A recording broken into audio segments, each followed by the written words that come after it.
हरे कृष्णा। हरे कृष्णा। सबका स्वागत है ये साप्ताहिक Shrimad Bhagavatam Sunday fees class में।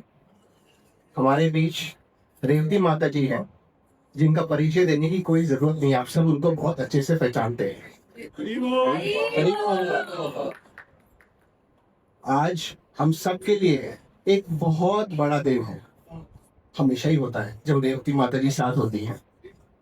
ये वो हैं जिन्होंने हमें सिखाया है कि एक श्रोता जो होता है वहां से एक प्रचारक कैसे बनना है, प्रवक्ता कैसे बनना है। ये कदम जो है वो उन्होंने चलकर सिखाया है और हम लोग को सिर्फ साधारण रूप से उनको फॉलो करना है। ये एक बहुत बड़ी बात है।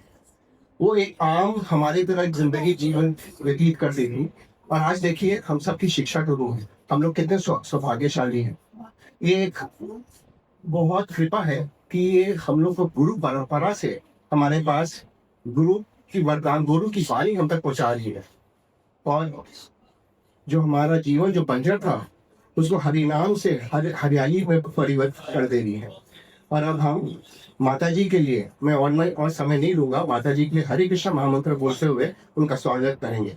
हरे कृष्णा कृष्णा कृष्णा हरे हरे, हरे राम राम राम हरे हरे। माता जी, thank you so much. Hare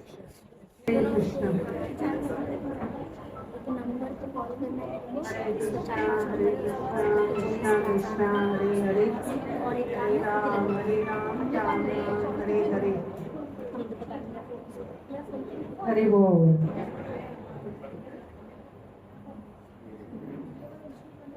Hare Krishna महामंत्र की जय। श्रील प्रभुपाद की जय। गुरु महाराज की जय। समवेद भक्त वृंद की जय। जय बोल सीतानाथ प्रेमानंदे हरे बोल। हरे कृष्ण। जय राधा माधव कुंज बिहारी, गोपी जन वल्लभ जीवन धारी। जय राधा माधव कुंज बिहारी, गोपी जन वल्लभ जीवन धारी। जय राधा माधव कुंज बिहारी, गोपी जन वल्लभ जीवन धारी। जय राधा माधव कुंज बिहारी, गोपी जन वल्लभ जीवन धारी।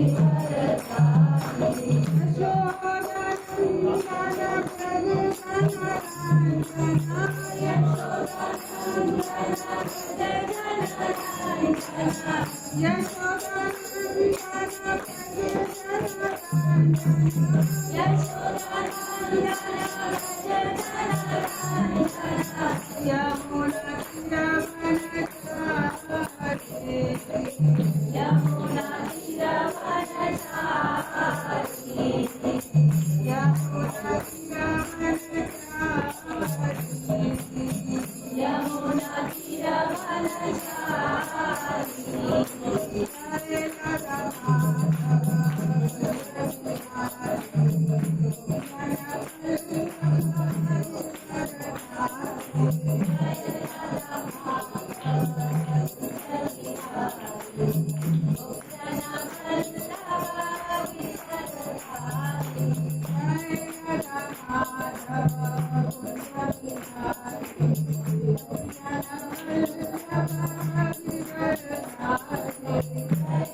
हरे कृष्ण हरे नाम संकीर्तन की जय।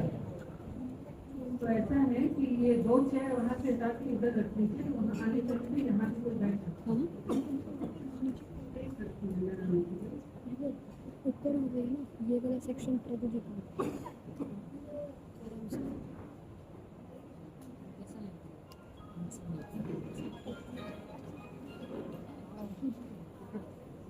हरे कृष्ण। आज क्या जेरॉक्स शीट लेके आओ।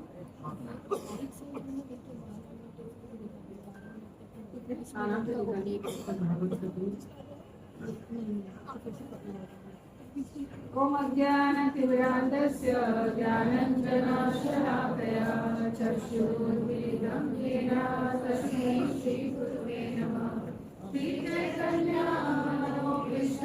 स्थापितं येन भूतले स्वयं रूपः कदा मह्यं ददाति स्वपदान्तिकं।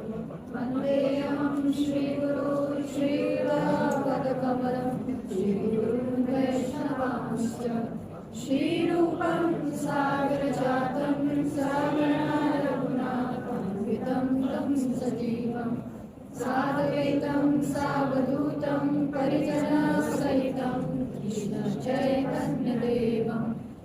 राधा कृष्ण पादान सगणा ललिता श्री विशाखान्वितांश्च नमो विष्णुपादाय कृष्णपृष्ठाय भूतले श्रीमते भक्तिवेदान्त स्वामीति नामिने नमस्ते सरस्वती देवे गौरवाणी प्रचारिणे निर्विशेष शून्यवादी पाश्चात्यदेशकारिणे वाञ्छाकल्पतरुभ्यश्च कृपा सिन्धुभ्यैव च पतितानां पावनेभ्यो वैष्णवेभ्यो नमो नमः जय श्री कृष्ण चैतन्य प्रभु नित्यानन्द श्री अद्वैत गदाधर श्रीवासादि गौरभक्तवृन्द हरे कृष्णा कृष्णा कृष्णा हरे हरे हरे राम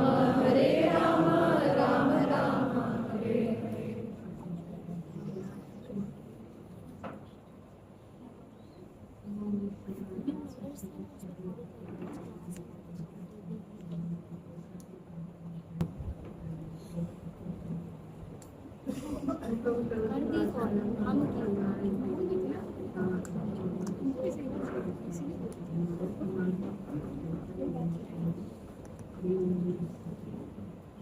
हरे कृष्ण।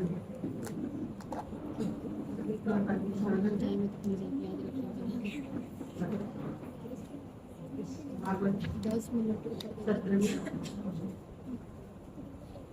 हाँ बच्चों को इस तरह तो जैसे कि हमारा भागवत प्रथम स्कंद 13वां अध्याय चल रहा है धृतराष्ट्र का परित्याग। आज इसी श्रृंखला में लोग संख्या 41 आज करेंगे। इसके बाद हम लोगों ने 40 किया था, आज 41 करेंगे 41। और आज मैं भागवत को थोड़ा शॉर्ट दूंगी और उसके बाद जो है चौराष्टकम का जो है एक्सप्लेनेशन करेंगे।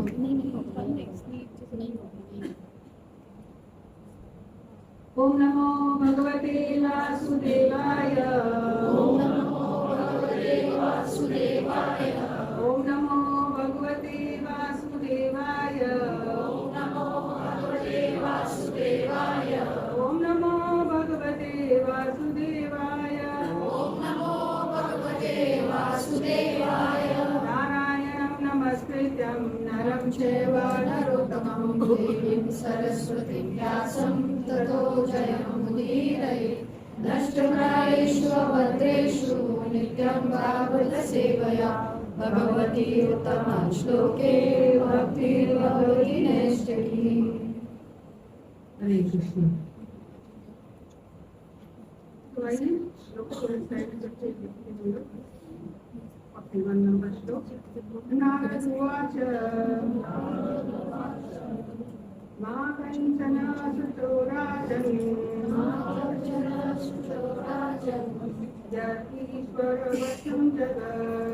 यतीश्वरवशं जगत् लोकासपालाय वहन्ति बलिं ईशतु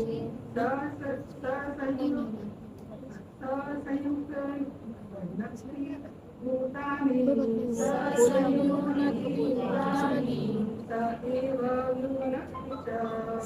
एव वियुनक्ति च। आज का श्लोक 3 लाइन का है। मां कंचन सुचोराजन् यतीश्वर लोकासपालयस्तेने वहन्ति बलिमीशतु भूतानि स एव युग्नति च। मा कंचन सुचोराजन् यतीश्वरं वशं जगत् लोकासपालयस्मे वहन्ति बलिमीशतु। कितना भी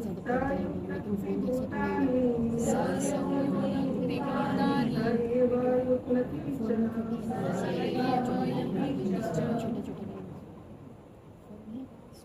शब्दार्थ को न देखते हुए हम लोग अनुवाद को देखते हैं कि नारद मुनि ने कहा, हे धर्मराज, आप किसी के लिए शोक मत करो, क्योंकि सभी मनुष्य परमेश्वर के अधीन हैं। अतएव समस्त जीव तथा उनके नेता लोकपाल अपनी रक्षा के लिए पूजा करते हैं। वे ही सबको पास पास लाते हैं तथा उन्हें विलक करते हैं।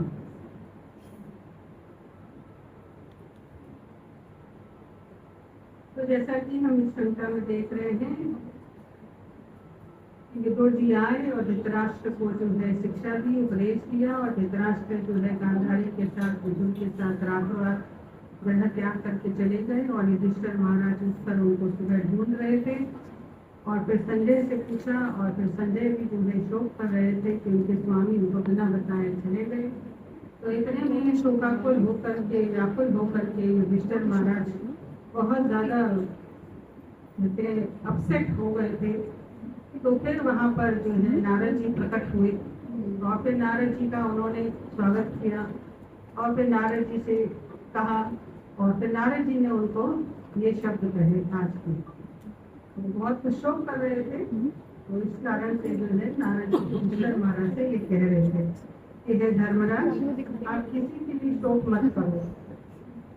कौन आता है, कौन जाता है, उसका क्या है, कब आते हैं, कब जाते हैं, कब मिलते हैं, कब बिछुड़ते हैं, कुछ भी हमारे हाथ में नहीं है। सब आज का टॉपिक क्या है? Krishna is the control. तो सब कुछ भगवान ही कंट्रोल करते हैं। हम सब सोचते हैं कि हम कंट्रोल कर लें, कुछ कुछ हमारे हाथ में रहे, बट एक्चुअली में हमारे हाथ में कुछ भी नहीं है। इसकी व्याख्या हम लोग तात्पर्य के साथ देखेंगे। कह रहे हैं शोक मत करो किसी के लिए, क्योंकि सभी मनुष्य परमेश्वर के अधीन है, सब कृष्ण के अधीन है, भगवान के अधीन है। अतः समस्त जीव तथा उनके नेता लोकपाल, जैसे कि श्लोक में कहा गया है, लोकः सपाला यस्य ये जितने भी लोकपाल हैं, अतः समस्त जीव तथा उनके नेता लोकपाल अपनी रक्षा के लिए पूजा करते हैं।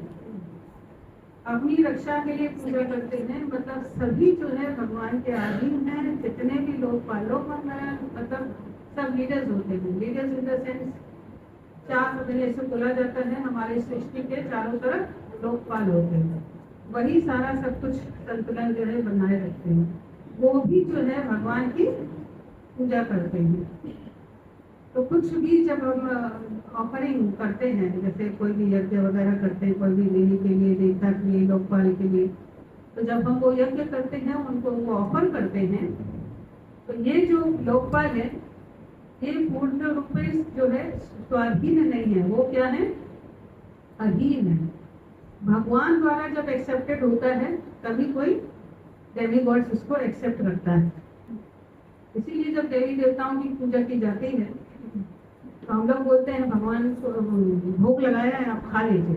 देवी को भोग लगाया, गणपति को भोग लगाया, पर किसी को भी, कोई भी देवता को भोग लगाए, पर वो भगवान देवता स्वीकार नहीं करते, क्योंकि देवता सिर्फ अपने स्वामी का उच्च स्थिति स्वीकार करते हैं। तो जब तक भगवान को ऑफर नहीं किया जाता, तब तक कोई भी उसको एक्सेप्ट नहीं करता। तो देवताओं का ये है, मनुष्य को देख के बिना ऑफर के खाया जाता है। तो ऐसे होते हैं भगवान के भक्त।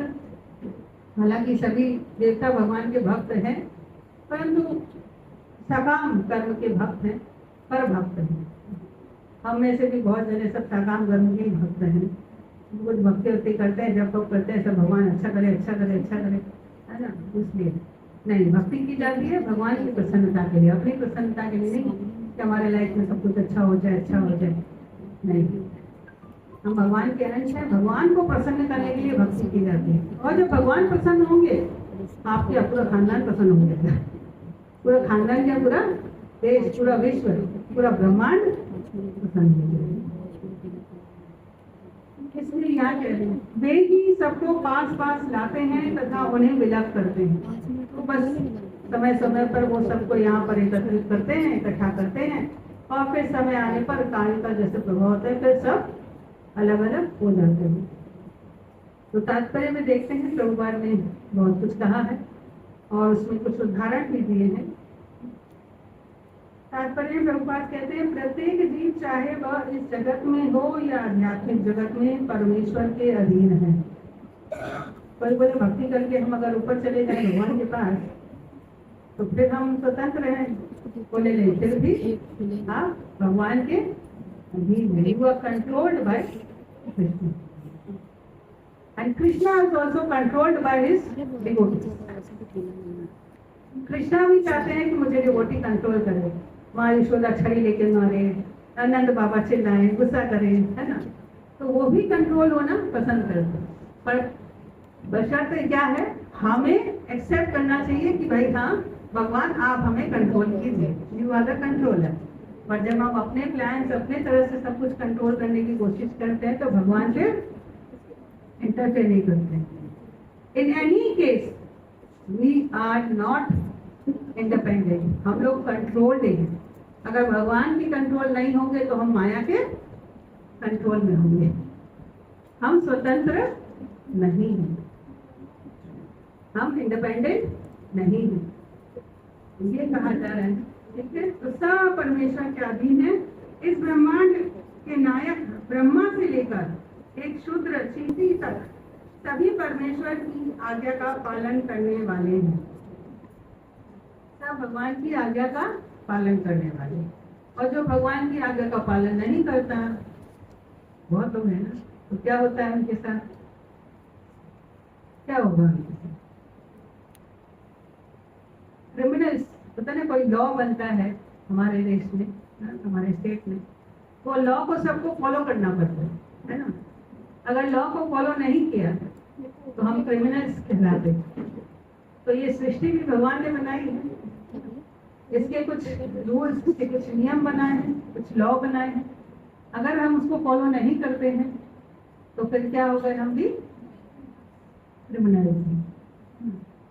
तो फिर हमारी वैसे ही माया देवी कुटाई करती है, जैसे जेल में कैदी की कुटाई होती है ना।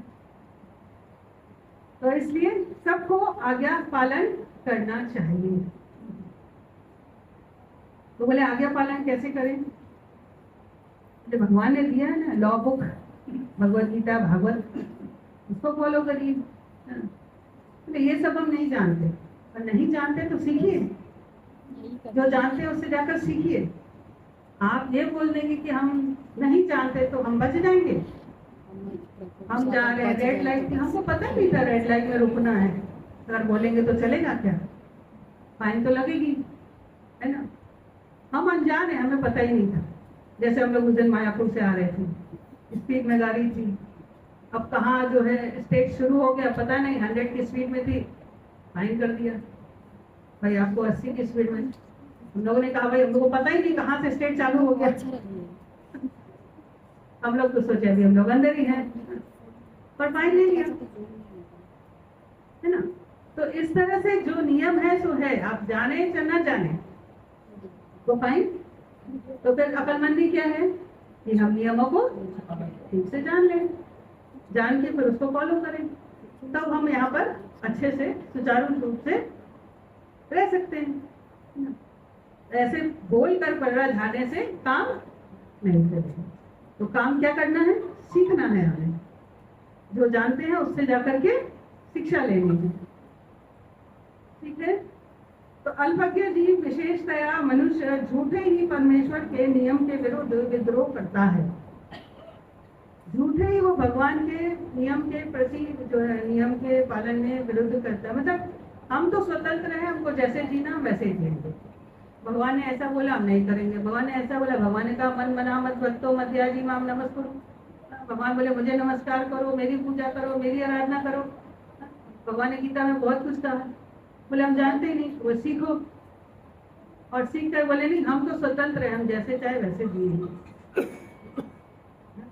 हर जगह नियम लागू होते हैं, जब गाड़ी में चलते हैं तो भी नियम है, सड़कों में कुछ नियम है, लाइट्स के कुछ नियम है, बच्चे लोग स्कूल में जाते हैं उसके भी कुछ नियम है। हम भी जहाँ भी जाते हैं, कोई भी ऑफिस में, उसके भी कुछ नियम है। तो सब जगह नियम पालन करना पड़ता है कि नहीं करना पड़ता है? नहीं नहीं, हम तो आराम से, हम तो बस जैसे चाहे वैसे चलेंगे, तो चलेगा? नहीं चलेगा। तो इस तरह से भगवान की भक्ति में भी बोले क्या आप लोग इतने नियम देते हैं, 4 नियम पालन करो, फूला माला जप करो। भक्ति तो मन से होती है, चाहे बैठ के याद कर लो। हाँ, मन चंगा तो कटौती में गंगा, ये सब डायलॉग मारते हैं। बोले आप जिधर हो आपको नियम फॉलो करने पड़ेंगे।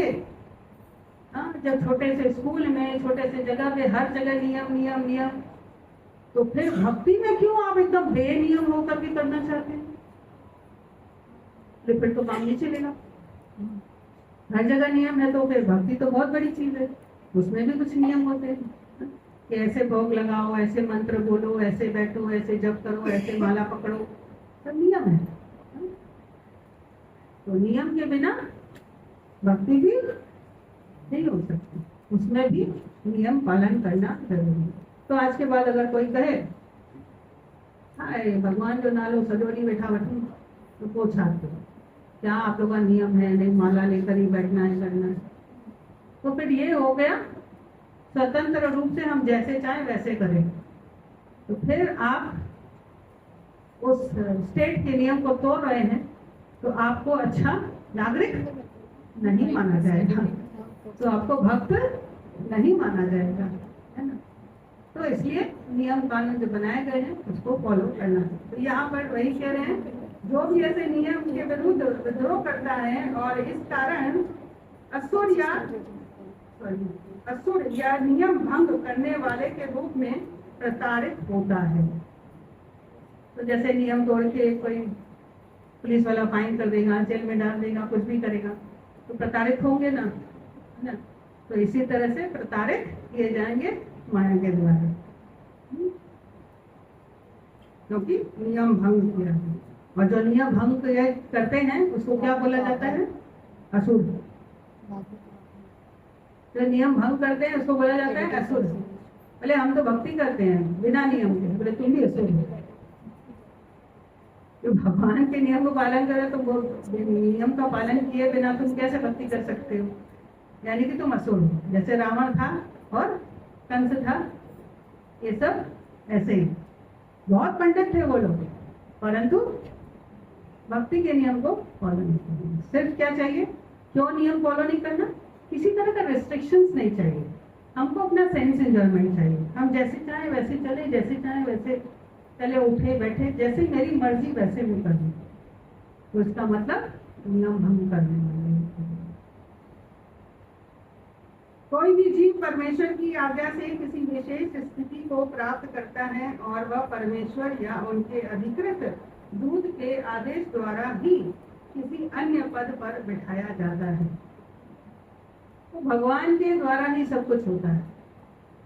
एक घर में, एक फैमिली में सब आके मिलते हैं, फिर समय के अनुसार एक एक करके जाता रहता है। हम लोग पकड़ पाते हैं? बस एक समय आया, हम लोग उस परिवार में आके मिले और फिर बिछड़ गए। जैसे बोलते हैं ना, बहुत सारे नोट की गड्डी हो मेरे पास, मैं खरीदारी करने जाऊं तो 500 इधर, 500 उधर, 500 उधर, ऐसे करके मैंने दे दिया। थे तो इकट्ठे सब, परंतु समय आया जब मैंने उसको यूज किया तो वो सब अलग अलग। एक समय में इकट्ठे थे, फिर सब इधर गए। जैसे फैमिली, ऐसे ट्रेन में भी जाते हैं तो बहुत सारे बन जाते हैं, है ना, मित्र। फिर हर कोई अपने स्टेशन में उतर जाता है, फिर हम नहीं जानते उनको। तो यही है, यही है, सब कुछ जो है एक टाइम में सब अलग हो जाता है। और ये सब कौन करता है? बोले ये सब भगवान के द्वारा कंट्रोल होता है। हम चाहे हम कंट्रोल करें तो हम नहीं कर सकते।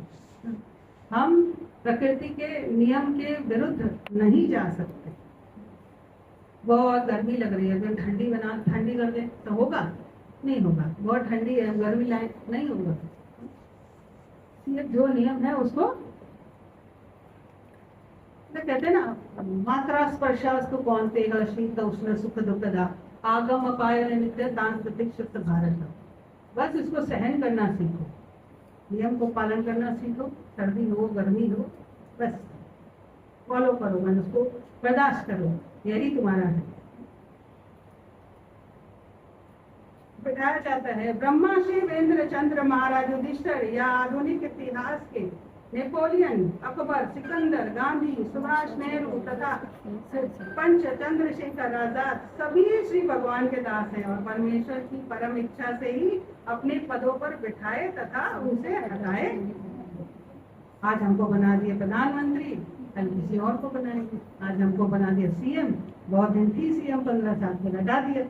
तो समय समय पर सब बदलता है, कोई नहीं बोल सकता है कि मैं यहाँ पर अटल रहूंगा। नहीं, ये टाइम आता है, भगवान इसको, यानी who is the controller? Krishna is the controller. हम कितना भी कुछ बोले, we are the controller but we are not the. हम अपने बच्चों को नहीं कंट्रोल कर सकते, अच्छा बच्चों को तो दूर करें, अपनी इंद्रियों को कंट्रोल नहीं कर सकते।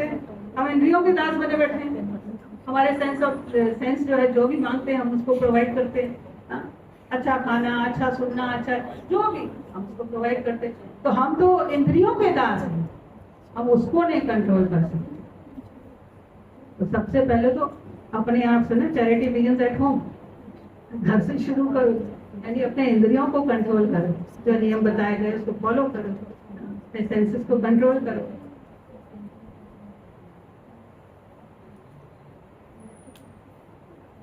इसमें से कोई भी स्वतंत्र नहीं है, जितने भी बताए गए, यद्यपि उन्हें विभिन्न कष्टों द्वारा भौतिक संसार के और अधिक कठोर नियम के अंतर्गत रखा जाता है। अगर कोई नियम नहीं पालन करता ना, और कठोर नियम के अंतर्गत उनको रखा जाता है, मतलब और निम्न योनि में डाला जाता है। यहाँ तो मनुष्य हो, नियम का पालन नहीं कर रहे हो, गर्मी है तो नहीं बर्दाश्त, सर्दी है तो नहीं बर्दाश्त, कुछ अपना अपना प्लान कर रहे हो, अपना एसी लगा रहे हो, ये कर रहे हो, तो वो बना देंगे ऐसे, ऐसी जीव की योनि में डाल देंगे, ऐसी योनि में स्पीशीज में डाल देंगे जिधर तुम्हारा कंट्रोल नहीं चलेगा। इसलिए यद्यपि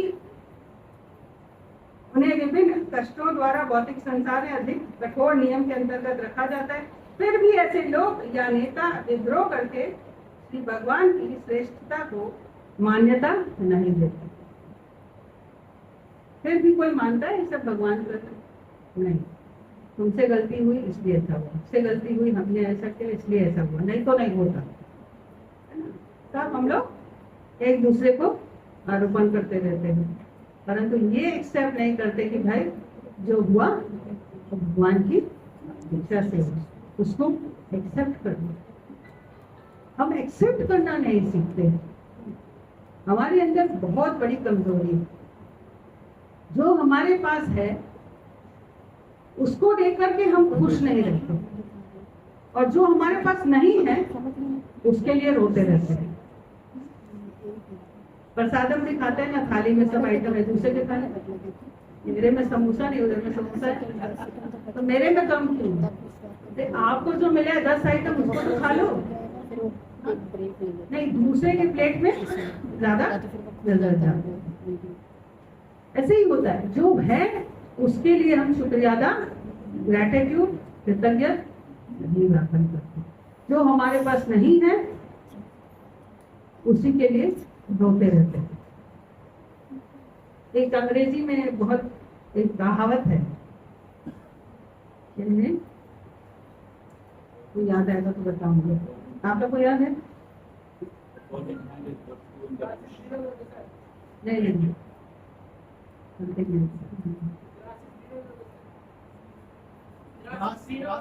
other side, this is okay, but एक और भी है, मुझे याद नहीं आ रहा है।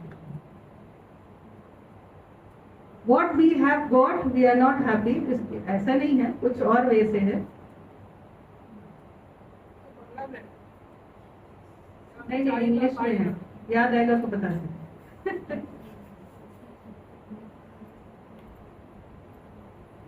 ओके, अतः जो अल्पज्ञ व्यक्ति होगा, जो कम बुद्धि वाला होगा, वही कहता है कि ईश्वर नहीं है।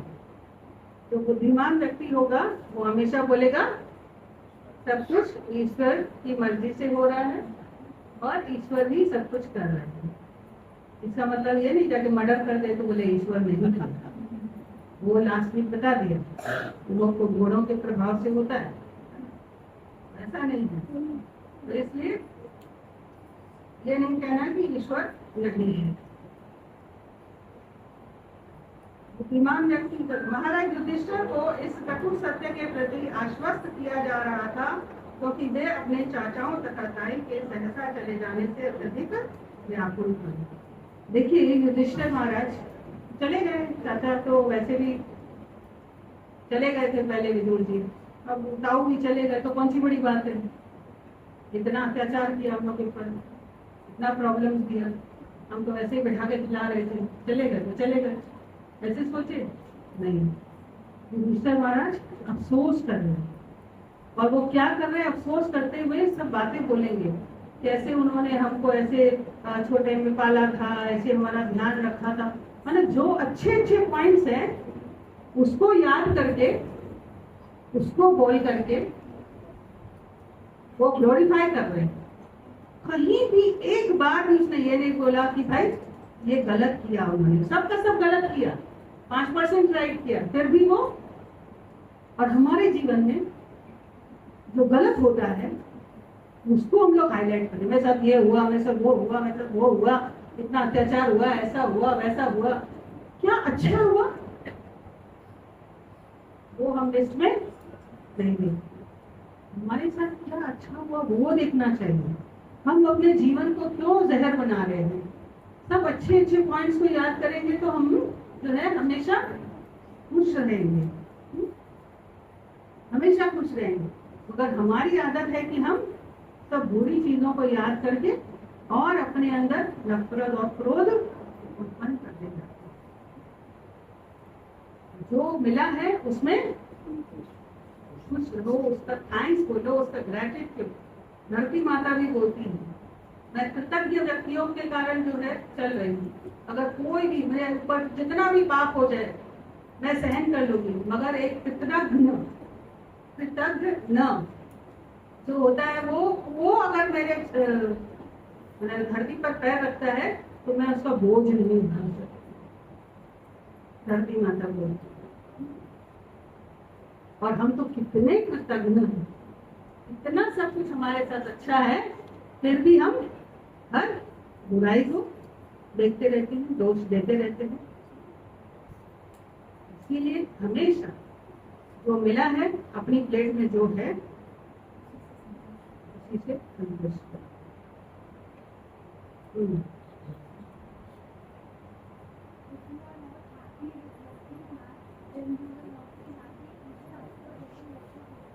हाँ ये तो सेंटेंस में हो गया, इसका एक स्लोगन की तरह है।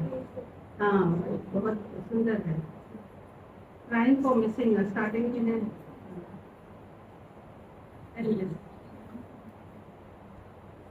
महाराज युधिष्ठिर को यह स्थिति उनके पूर्व कर्मों के अनुसार प्राप्त हुई थी।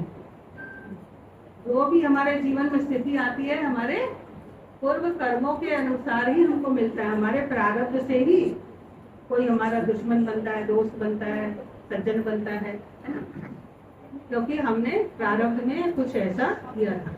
तो फिर हम दोष आरोपण क्यों करें। हमारे साथ जो अच्छा है, भले हमारे जीवन में 80% गलत हुआ हो, 20% सही हुआ हो, तो हमें 20% हमेशा याद करते हैं। और जब हम 20% को याद करते हैं तब भगवान बहुत खुश होते हैं, तब भगवान खुश होते हैं। तो फिर वो 80% को रिड्यूस करते जाते हैं, फिर जो है लाइफ में सब कुछ अच्छा होता है। महाराज धृतराष्ट्र को यह स्थिति उनके पूर्व कर्मों के अनुसार प्राप्त हुई थी। भूतकाल में सभी कष्ट भोग चुके थे धृतराष्ट्र, या सुख पा चुके थे, लेकिन सौभाग्य से उन्हें महात्मा विदुर जैसा छोटा भाई प्राप्त हुआ था। हमारा भी सौभाग्य से हमको प्रभुपाद का संग, गुरु का संग, भक्तों का संग प्राप्त हुआ, और उन्होंने उनके उपदेश से मोक्ष प्राप्त करने हेतु इस संसार के समस्त संबंधों को तोड़कर गृह त्याग कर दिया। हम भी जो है इस तरह से प्रभुपाद की कृपा से, उनके ग्रंथों से उपदेश लेकर, ऐसे बहुत सारे शिक्षा गुरु के अंदर में रह करके हम भी इस संसार के समस्त संबंधों को तोड़कर विरक्त होकर भगवत धाम जा सकते हैं। यहाँ तो घर छोड़ने की बात कही गई है, वैसे घर छोड़ने की बात नहीं कही गई, बस डिटैच हो जाओ। Don't be attach to anything, किसी से भी अटैचमेंट मत रखो। कहीं कुछ भी अटैचमेंट होता है, अटैचमेंट होने से ही गड़बड़ है, वही हमको जीवन मरण के चक्कर में वापस उलझा कर रखता है। तो एकदम संसार में ऐसे रहो जैसे कमल का फूल, कीचड़ में रहते हुए भी कभी लिप्त न हो।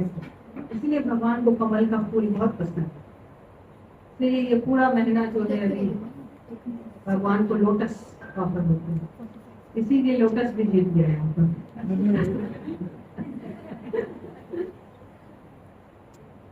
सामान्यतः कोई किसी योजना से अपने सुख तथा दुख के प्रभाव को बदल नहीं सकता। कोई भी अपने योजना से दुख रोक के दिखाए नहीं, सुख आ रहा है उसको रोक के दिखाए नहीं, जो है वो आएगा ही। सुख या दुख वो प्रवाह से अपने आप कोई बदल नहीं सकता। हर एक को काल के सूक्ष्म प्रबंध के अंतर्गत उन्हें उसी रूप में ग्रहण करना होता है। टाइम के अनुसार उसको वैसे एक्सेप्ट कर लेना चाहिए। एक्सेप्टेंस ही जो है बस हमारे हाथ में। अगर एक्सेप्ट नहीं करेंगे तो क्या उखाड़ लेंगे, क्या कर लेंगे बताइए। अगर एक्सेप्ट नहीं करेंगे तो क्या करेंगे, विद्रोह करेंगे, योजनाएं बनाएंगे, तो भी अंत में जाके हार ही मानना पड़ेगा, क्योंकि everything is controlled by Krishna. And what we are facing, ये सब हमारा प्रारब्ध है, हमको झेलना ही पड़ेगा। और कल मंदिर इसी में है, जो नियम बताए गए हैं उस नियम का पालन करो और भक्ति के स्कूल में भर्ती हो जाओ। उनका प्रतिरोध करने से कोई लाभ नहीं है। अतः सर्वश्रेष्ठ बात तो यह है कि मनुष्य मोक्ष प्राप्त करने का प्रयत्न करे, और यह जन्म सिद्ध अधिकार मनुष्य को ही प्राप्त है, क्योंकि उसके मन तथा बुद्धि अत्यंत विकसित होते हैं। क्यों कहा गया मनुष्य को ही जन्म सिद्ध अधिकार है? क्योंकि दूसरे स्पीशीज के मुकाबले मनुष्य के पास बुद्धि विवेक है, इसीलिए उसको ये अधिकार प्राप्त है। मनुष्य जीवन में मोक्ष लाभ के लिए मनुष्य को ही विभिन्न वैदिक आदेश उपलब्ध हैं। कोई कुत्ता बिल्ली उठा के ग्रंथ नहीं पड़ेगा, ये सब उपलब्ध है मनुष्य के लिए। जो कोई उन्नत बुद्धि के इस सुअवसर का दुरुपयोग करता है वह अधम है। इतना सुअवसर मिलता है उसका दुरुपयोग करता है तो वो अधम है। वो अधम है, उसे इसी जीवन में या भविष्य में विभिन्न प्रकार के कष्ट मिलते हैं। यही तरीका है जिससे श्री भगवान सब पर नियंत्रण रखते हैं। समझ आया? तो भगवान ही हमारे नियंता है, ये एक्सेप्ट करना, नहीं तो फिर माया हमें नियंत्रित करेगी। हम किसी भी हाल में माया जो नियंत्रित करती है वो भी भगवान के द्वारा ही नियंत्रण है, और इनडायरेक्ट।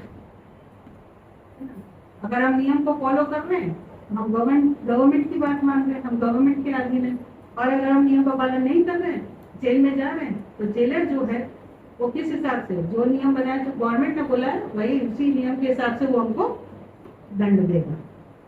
तो क्या हुआ, जेलर अपने हिसाब से दंड नहीं दे सकता, जो गवर्नमेंट की तरफ से रूल है वैसे ही उसको करना पड़ेगा। तो इनडायरेक्टली वो उसी के कंट्रोल में है। तो इसी तरह भगवान के कंट्रोल में सब कुछ है। तो अगर डायरेक्ट इसका अधीन एक्सेप्टेंस नहीं करेंगे तो फिर वो दूसरी तरीके से और कोई भी स्वतंत्र नहीं। ये बात को समझना। बुद्धिमान व्यक्ति इसीलिए भगवान की भक्ति करता है, इसलिए कहा गया है बुद्धिमान व्यक्ति भगवान की भक्ति करता है। ये नहीं कि जो फालतू है वो भक्ति करता है। बुद्धिमान वही है जो भगवान की भक्ति करता है। भगवान की भक्ति मतलब क्या होता है? ये भगवान का नाम, भगवान की कथा, भगवान का गुण, भगवान की लीला का श्रवण करना, यही बुद्धिमत्ता है। क्या किया आज तक संसार में? संसार की बातें सुनी, ये सुना, वो सुना, अपने हिसाब से किया, क्या लाभ हुआ? और अगर जो भक्त लोग कर रहे हैं, भागवत पढ़ रहे हैं, महाभारत पढ़ रहे हैं, रामायण पढ़ रहे हैं, सब फॉलो कर रहे हैं, उनका लाइफ कैसा है? निश्चित पता है, हम लोग सब भगवान के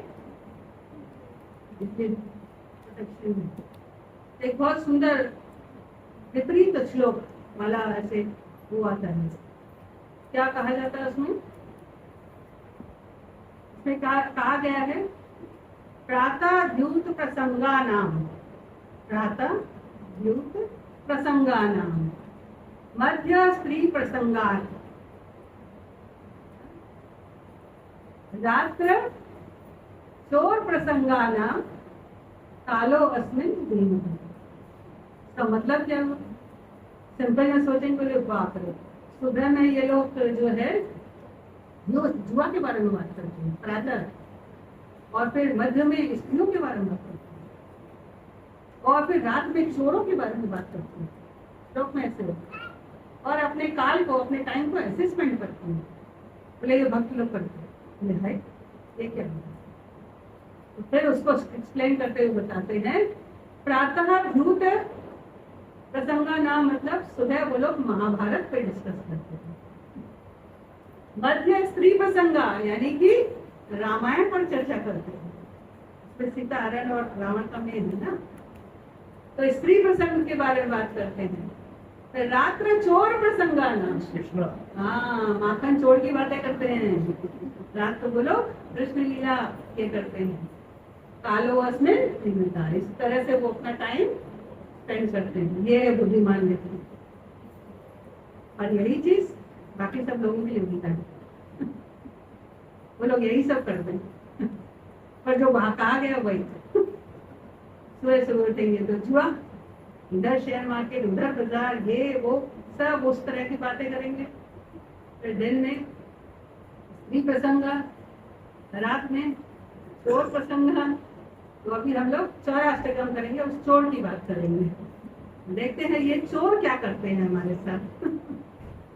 ये जो हमारे सबसे बड़े चोर हैं, माखन चोर, नंद किशोर, इसके बारे में अभी हम लोग ये भजन में जो है, जो हम लोग चौराष्टकम गाते हैं, इसकी व्याख्या करेंगे। आज उसको समझेंगे और फिर दीपदान करेंगे और फिर उसके बाद। तो इस प्रसंग में किसी का कोई प्रश्न है, कोई जिज्ञासा है? कृष्ण माता जी, जैसे आपने स्टार्टिंग में बोला कि भगवान जो देवी देवताओं को हम भोग लगाते हैं, भगवान वो स्वीकार नहीं करते हैं। तो चूंकि हम गृहस्थ हैं, हमें स्वीकार नहीं करते। हाँ देवी देवता स्वीकार नहीं करते, मतलब वो प्रसाद नहीं बनता है ना, जब भगवान ने देवी देवता भी स्वीकार नहीं करते हैं। तो चूंकि हम गृहस्थ हैं, तो कभी कभी जैसे हम देखते हैं कि कहीं पर दुर्गा जी के समय दुर्गा सप्तशती होता है, श्याम बाबा का कीर्तन होता है, या फिर रुद्राभिषेक होता है, हमें जाना पड़ता है। तो वहाँ जो भोग रहता है, मतलब जो प्रसाद रहता है, तो क्या वो भक्तों को ग्रहण करना चाहिए या नहीं? अब इस पर क्या करेंगे? जैसे बता दिया है, गीता में भी शास्त्र में बताया गया है कि देवी देवता भगवान को ऑफर किए बिना वो एक्सेप्ट नहीं करते, तो प्रसाद हुआ ही नहीं ना। यस। और जब प्रसाद नहीं हुआ तो आप अप्रसाद खाएं, और अगर आप बाजार में अप्रसाद खाते हैं तो फिर उधर के खाने में क्या प्रॉब्लम है? और अगर आप खाते ही नहीं है, नियम है आपका कि मैं भगवान का प्रसाद ही खाऊं, तो फिर आप कहीं भी ना बोल सकते हैं। मतलब या तो फिर ऐसे कर सकते हैं, नहीं या तो फिर ऐसे कर सकते हैं, उनको एक्सप्लेन करने का समय नहीं है, वो तो बड़े लोग समझते भी नहीं कभी कभी। उस बहस में नहीं जा करके आप जो है वो खाने को पहले भगवान को ऑफर कर दीजिए जा करके। बट कभी कभी ऐसी परिस्थिति होती है माता जी कि वो आपका घर का मैटर नहीं है, आपको जाना पड़ता है, मतलब बहुत रोज नहीं है, अब जाके भी देर से जाए भी देर से तो फिर हम तो ऑफर नहीं कर सकते वहाँ पे हर जगह। एक्सटेंड नहीं कर सकते। तो ये आपके ऊपर डिपेंड करता है कि अगर आप नहीं खाते हैं तो नहीं खाएंगे। बाहर भी मैं कोई चीज़ नहीं खाता हूँ, तब तो आप बोल सकते हैं कि नहीं खाता हूँ, बट अगर आप बाहर खाते हैं तो वहाँ आप नहीं बोल सकते कि हम नहीं खाएंगे। बट अगर आपका नियम पक्का है तो फिर आप कहीं भी ना बोल सकते।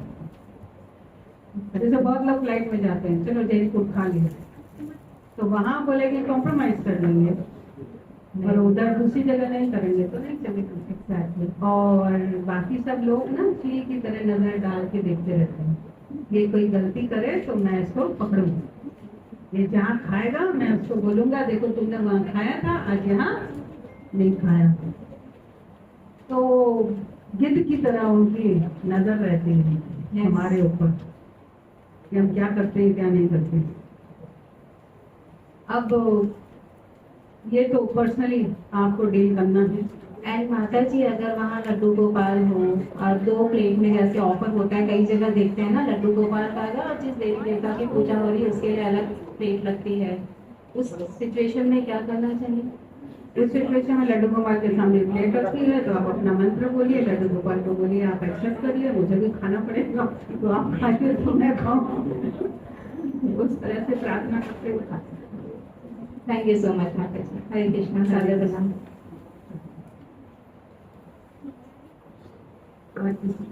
Yes, yeah.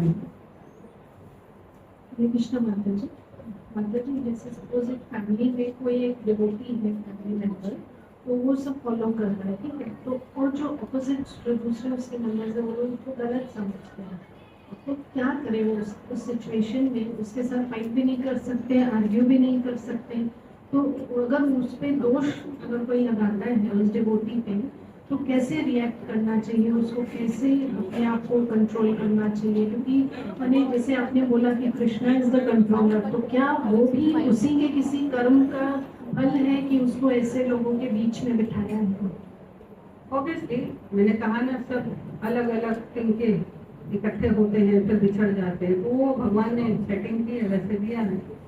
उसमें आपकी भक्ति तीव्र हो जानी चाहिए। जितना कोई जिस बात के लिए मना करे, जैसे बच्चे को किस बात के लिए मना करो तो उसके ज्यादा घर रुझाव रहता है, तो वैसा है तो कोई दिक्कत नहीं है ना। अभी आपने जैसे बोला कि हम उसको कैसे डील करें, अगर हम कुछ करना चाहते हैं, तो सिंपल एग्जाम्पल अगर दें, अगर मटेरियल लाइफ में अगर मान लीजिए कोई आपका बाहर कुछ मतलब कोई किसी भी तरह का आपका कोई अट्रैक्शन है, या किसी को पीने की आदत है, किसी को सिगरेट पीने की, किसी को, पर घर में जो है नियम है नहीं खाते पीते, तो फिर कैसे करते हैं? बड़ा संभाल के छिप के जो है कर लेते हैं, नशा कर लेते हैं करके। तो उसमें जब इतने दिमाग लगा सकते हैं तो फिर इसमें भी उतने दिमाग भगवान से प्रार्थना करे दे देंगे, दरामी बुद्धि योगम। तो उसमें हम लोग दिमाग यूज नहीं करते, उसमें भगवान कहाँ आपने हमसे डाल दिया, कितना मुसीबत है यहाँ पर, अब मैं नहीं करूँगी। भगवान को तुमको ऐसे ही भेजे हो, तुम तो वैसे ही नहीं करना चाह रहे हो, छोड़ो भाई तुम, है ना। तो फिर वैसे भगवान नहीं करते। जब हम इतनी अटकलें लगा सकते हैं दूसरी चीजों के लिए, तो फिर हमें इसमें भी अटकलें लगानी चाहिए। ताकि हम किसी को बिना मतलब हर्ट किए जो है अपना काम करते रहे। हमें घर परिवार में बिल्कुल किसी को हर्ट नहीं करना चाहिए।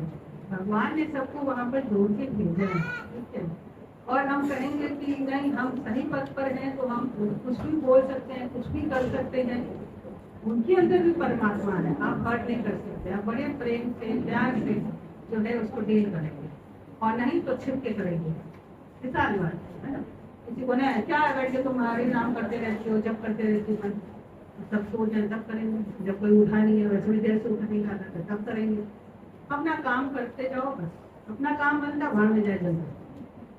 एक्चुअली माता जी जैसे चुपके करने का तो पॉसिबल नहीं होता है, हमें जैसे उनको भी कैसे आना चाहिए? हाँ, उनको लाने के लिए बस ऐसे सत्संग में, भक्तों का संग में, और सबसे बेस्ट अगर नहीं आते तो घर में अपनी बहुत पूर्ण निष्ठा के साथ भोग बनाकर, भोग लगाकर उनको जो है भगवान का उच्चिष्ट खिलाएंगे।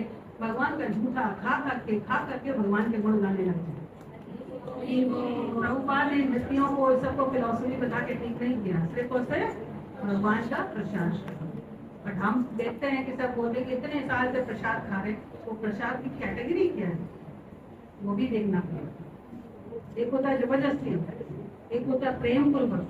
जब प्रेम पूर्वक दिया जाता है तो भगवान एक्सेप्ट करते हैं। भगवान को कैसे पत्रम पुष्पम फलम भक्त्या प्रयच्छति, भक्ति के साथ जब उसको अर्पण किया जाता है भगवान एक्सेप्ट। मैंने तो देखा, बड़े कई घरों में देखा है, मात्र प्रसाद के कारण पूरे परिवार में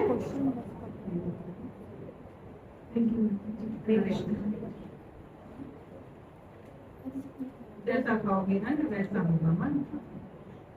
और ये भी रातों रात नहीं होता, इतने पूर्व जन्मों के पाप है, असत संग है, ये इतने जल्दी जाता नहीं। बहुत उत्साह निश्चय धैर्य तत्त कर्म प्रवर्तना बोला है तो स्वामी। उत्साह निश्चय, उत्साह होना चाहिए, निश्चय धैर्य पेशेंस भी।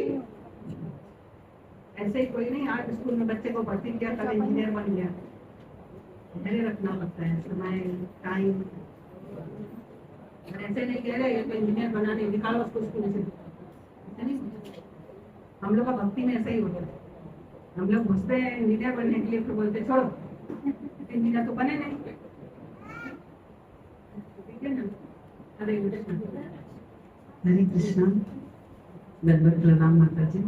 माता जी मैं ये पूछना चाहती हूँ कि आप भक्ति करते हो किसी भी रूप में, कभी बुक्स पढ़ के, कभी आरती करके, कभी जप करके, या नहीं तो मन में स्मरण चलता ही रहता है, बट फिर भी ये इंद्रियां इतनी क्यों भटकती हैं? हाँ अच्छा है, इंद्रियां क्यों भटकती है? क्योंकि इंद्रियों को हमने बहुत बहुत जन्मों से सुना है उसकी बात। मान लीजिए हम 80 साल के हैं, हमने 50 साल तक इंद्रियों की सुनी है, अब 30 साल में परिवर्तन आना मुश्किल है। 80 तो होता ही नहीं है, 60-70।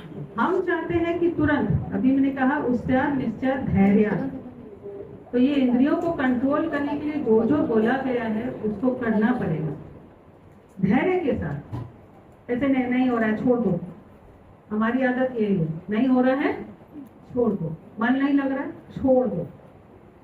अरे भाई मन को तुमने आज तक इतना सब कुछ दिया, आज वो कैसे जो है हमारी बात सुनेगा? आज तक तो उसने अपनी चलाई, वही पर्सन अपनी चला के घर में ये वो बॉस बन गया है। अब उसको बोलो बॉस मत बनो, अपनी मत सुनो, मेरी सुनो तो सुनेगा? बहुत टैक्टफुली और बहुत उसको मंत्र के द्वारा मन को जो है वश में करना पड़ता है। जब मन भटकता है तो इसलिए इंद्रियां भटकती हैं, दोनों एक दूसरे से जुड़े हुए हैं। बिल्कुल, इंद्रियां देखती हैं, मन उसको कैप्चर करता है, बुद्धि को ऑर्डर करता है, बुद्धि पर उसके इंटेलिजेंस देती है, हम फिर वैसा ही करते हैं। इसके कंट्रोल के लिए हमें धैर्य करना होगा, पेशेंस करना। इंद्रियों को भगवान की सेवा में लगानी है। जब हमारी सारी इंद्रियां भगवान की सेवा में लगेंगी तो मन ऑटोमेटिकली कंट्रोल में आएगा, और जब मन कंट्रोल आएगा तो बुद्धि में कंट्रोल आएगा, बुद्धि में फिर कृष्ण आ जाएंगे, फिर भक्ति के अलावा और कुछ होगा नहीं। धन्यवाद, थैंक यू। आप जैसे आपने कहा अभी मन है, कभी कभी सिमरन कर लेते हैं, कभी जप कर लेते हैं। आप 24 घंटे में देखिए कि आप कितना सिमरन, कितना बुक्स, कितना जप कर रहे हैं, और बाकी टाइम आप क्या कर रहे हैं? मन की सुन रहे हैं। तो मैंने कौन इसमें ज्यादा स्ट्रेंथफुल रहेगा?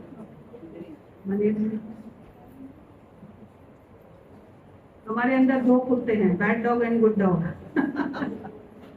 When we are feeding the bad dog तो वो ज्यादा भौ करेगा क्योंकि वो तंदुरुस्त है, उसमें शक्ति आ गई है, और हमने गुड डॉग को फीड ही नहीं किया तो वो फिर इस तरह से नहीं करेगा, वो फिर कमजोर पड़ जाएगा, फिर उसका भौंकना बेचारे का बंद हो जाएगा।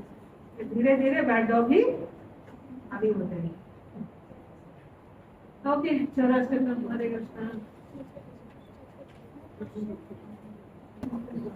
माता जी मेरा क्वेश्चन ये है कि लोग बोलते हैं जो मतलब कोई भक्ति सिर्फ अपने लिए नहीं किसी और के लिए करते हैं, कि मैं इसके लिए भक्ति कर रहा हूँ, मैं इसके लिए भक्ति कर रही हूँ कि इसका स्वास्थ्य ठीक हो जाए, इसका ये हो जाए, इसका उद्धार हो जाए।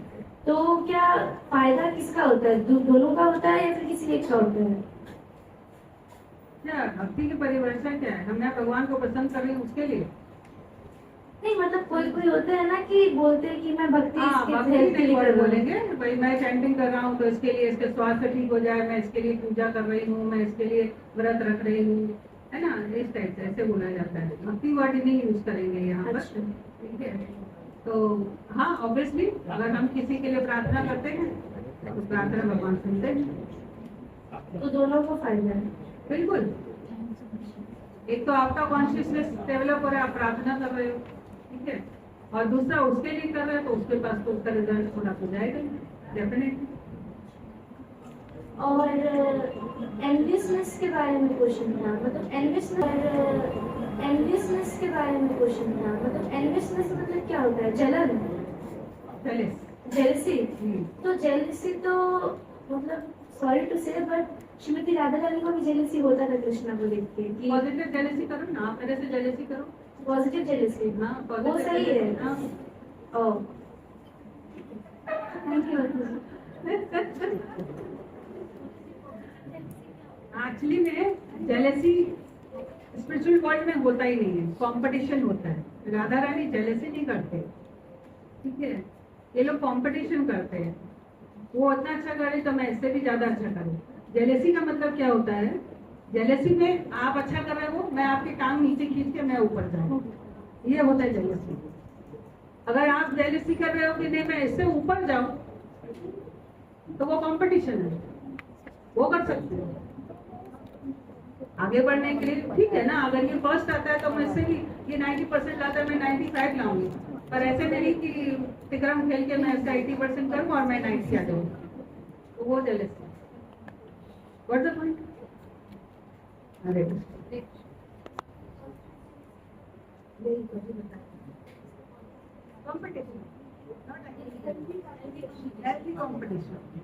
competition and healthy one. हरे कृष्णा। तो आप सबको आज का भागवतम लेक्चर कैसा लगा? और जोर से एक बार हम बहुत बहुत थैंक्स करेंगे माता जी का हरे कृष्णा महामंत्र करके।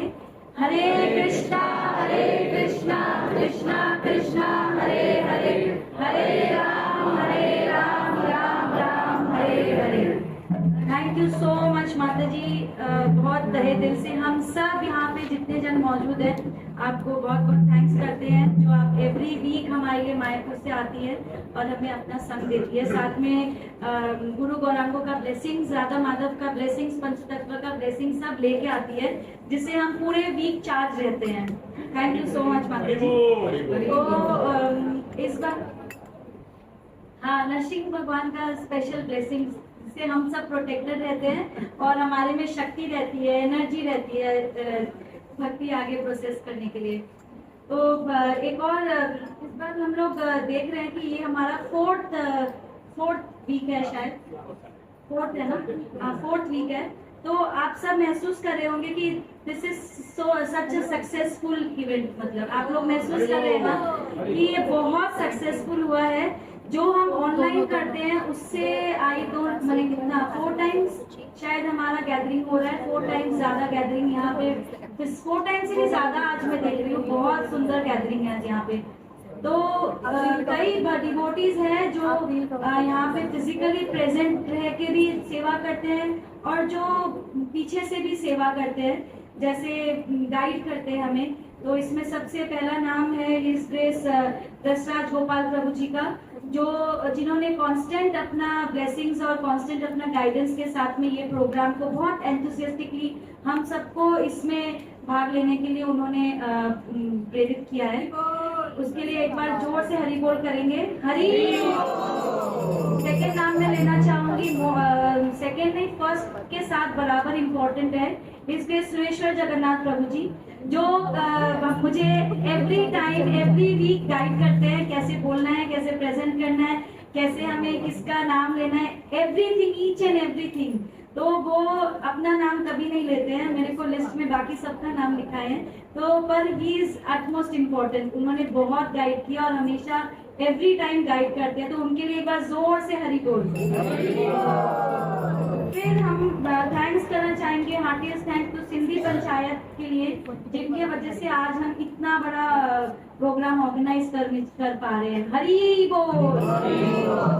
और हमारे बहुत सारे जो डोनर्स हैं, जो एवरी वीक डोनेशन करते हैं, और स्पॉन्सर्स हैं जो एवरी वीक प्रसादम स्पॉन्सर करते हैं। फिर हमारे वॉलंटियर्स हैं जो प्रोग्राम स्टार्ट होने के पहले आ जाते हैं और बाद तक भी पूरा प्रोग्राम ऑर्गेनाइज करते हैं और उसको वाइंड अप करते हैं। उन सभी वॉलंटियर्स के लिए और सभी वेल विशर्स के लिए, जो हमारा जो टेबल लगा हुआ है वहाँ बुक काउंटर, वहाँ पे वो एवरी वीक कुछ ना कुछ या अपने हिसाब से सब डोनेट करते हैं। जो नए लोग गेस्ट आ रहे हैं वो भी डोनेट करते हैं। तो ये जो डोनेशन आप लोग की तरफ से जा रहा है, ये पूरा यहाँ सेवा में हमारा यूज हो रहा है।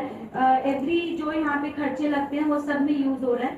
तो उन सभी लोगों के लिए बहुत जोर से एक बार हरि बोल। एक बार इन सभी के लिए, जितने भी वेल विशर्स, डोनर्स एंड सब जो हमारे हेल्प कर रहे हैं, उन सभी के लिए एक बार हरे कृष्णा महामंत्र करेंगे। हरे कृष्णा कृष्णा कृष्णा हरे हरे, हरे राम राम राम हरे हरे। और एक साथ में एक इम्पोर्टेंट अनाउंसमेंट है, जो हमारा बुक टेबल यहाँ पे लगा हुआ है वो बहुत ही इम्पोर्टेंट बुक टेबल है। वहाँ पे हमारे सारे ग्रंथ रखे हुए हैं। तो आप लोग जो पुराने हैं, नए हैं, वो आप लोग किसी भी तरह से बुक्स के लिए कंट्रीब्यूट कर सकते हैं। अगर आपके पास गीता भागवत है या सब बुक्स है, तो आप एक स्मॉल अमाउंट भी डोनेट कर सकते हैं, जिससे वो बुक कलेक्शन में ही जाएगा हमारा। और जितना भी हमारा डोनेशन है वो सब, जैसे जो रिक्वायर्ड लोग होते हैं जिनके पास बुक्स नहीं होते हैं, वो उसमें उसको उनको दिया जाता है। तो जैसे माता जी ने कहा हमें सुबह महाभारत पढ़ना चाहिए, तो हम भगवत गीता ले सकते हैं, जिसमें इसमें भगवान ने महाभारत में ही भगवत गीता बोली थी। और दोपहर में हमको माता जी ने कहा कि हमें रामायण पढ़ना चाहिए, तो हम कृष्णा बुक ले सकते हैं, जिसमें भगवान की सारी लीलाएं हैं। तो इस तरह से हमारे बुक टेबल में बहुत सारे बुक्स हैं, छोटे बड़े। आप लोग को जो भी लेना हो या किसी को गिफ्ट देना हो, तो आप सब उसका लाभ उठा सकते हैं। और लास्ट में हम इम्पोर्टेंट अनाउंसमेंट है, जो आज के प्रसादम स्पॉन्सर्स हैं, वो मैं उनको बुलाना चाहूंगी आगे। किशन चंद बिलानी, मधु बिलानी एंड उनकी फैमिली को प्लीज आप लोग सामने आ जाइए स्टेज पे।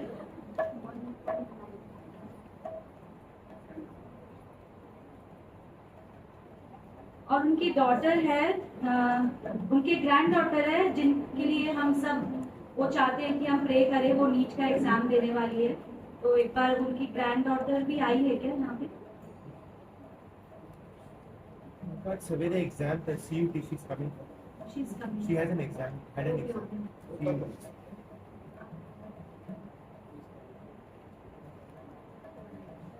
हरी बोल।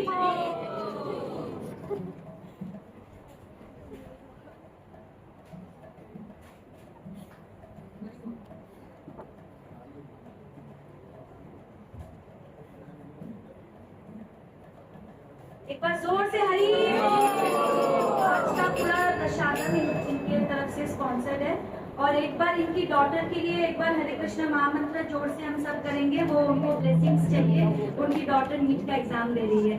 हरे कृष्णा कृष्णा कृष्णा हरे हरे, हरे राम राम राम हरे हरे। थैंक यू प्रभु जी एंड माता जी फॉर योर स्पॉन्सरिंग। हमारी तरफ से प्रार्थना है कि नीट भी पास कर लें और भक्ति भी पास करें। हरी बोल।